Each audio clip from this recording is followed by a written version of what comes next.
निसंदेह हम सब का कोई पुण्य उदय हुआ है कि इस तरह का कार्यक्रम हो रहा है। मैं हिंदी को लेकर थोड़ा सा कुछ बताना चाहूंगा। गुरुओं के आशीर्वाद से मुझे देश के बाहर जाने का अवसर प्राप्त हुआ है। 11 देशों में हिंदी और संस्कृत भारतीय संस्कृति का प्रचार प्रसार करने का सौभाग्य प्राप्त हुआ है।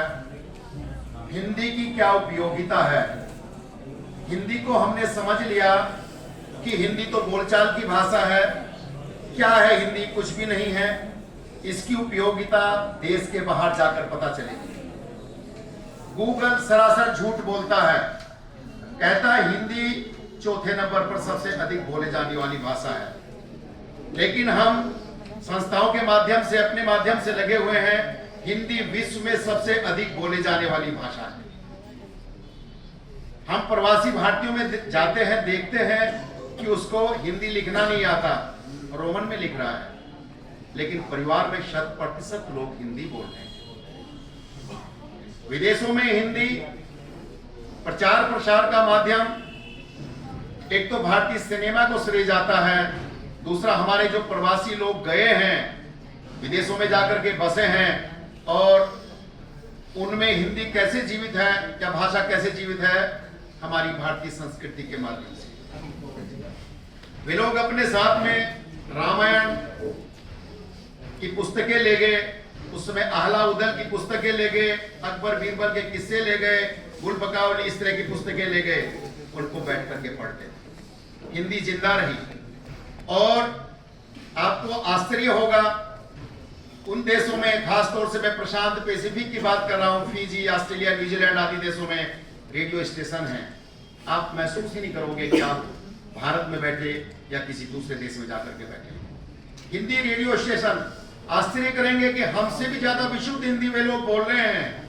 थोड़ा अंतर तो आया, अपनी स्थानीय भाषा को उन्होंने थोड़ा सा मिक्स कर लिया, कुछ शब्द अलग तरह के बन चले। फिजी देश में 3 विश्वविद्यालय हैं और तीनों विश्वविद्यालयों में हिंदी पढ़ाई जाती है। 2 विश्वविद्यालय में तो पीएचडी स्तर तक हिंदी का कार्य हो रहा है, और इससे अधिक हम प्रचार प्रसार की क्या बात कह सकते हैं। हमने अपने को हीन मान लिया। सच्चाई की बात तो यह है, क्या होगा संस्कृत पढ़ के। मैं इंटर कॉलेज में देख रहा हूं, सबसे कमजोर जो बच्चा वो संस्कृत ले रहा है, उसकी ओर से पलायन कर रहा है। हमारे सचिव महोदय बैठे, आपसे भी करबद्ध विनती है, अनुरोध है कि इस तरह का कुछ सरलीकरण और सुंदर उपक्रम बना जाए ताकि बच्चे संस्कृत की ओर अग्रसर हो। मेरा मानना यह है, संस्कृत अगर मां तो हिंदी उसकी बेटी है।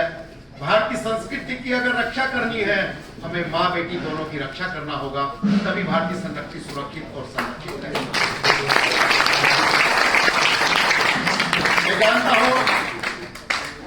मैं जानता हूं कि ये आज संग्रह करने का दिन है, विद्वानों को सुनने का दिन है, और इसी पुनीत बेला में मैं आप सभी को धन्यवाद भी देता हूं, शुभकामनाएं भी देता हूं, और प्राचार्य जी को सफल जो आपका कार्यक्रम ये बना यहाँ पर, उसके सफल आयोजन की शुभकामनाएं देता हूं। समय का अभाव है, बहुत बहुत धन्यवाद।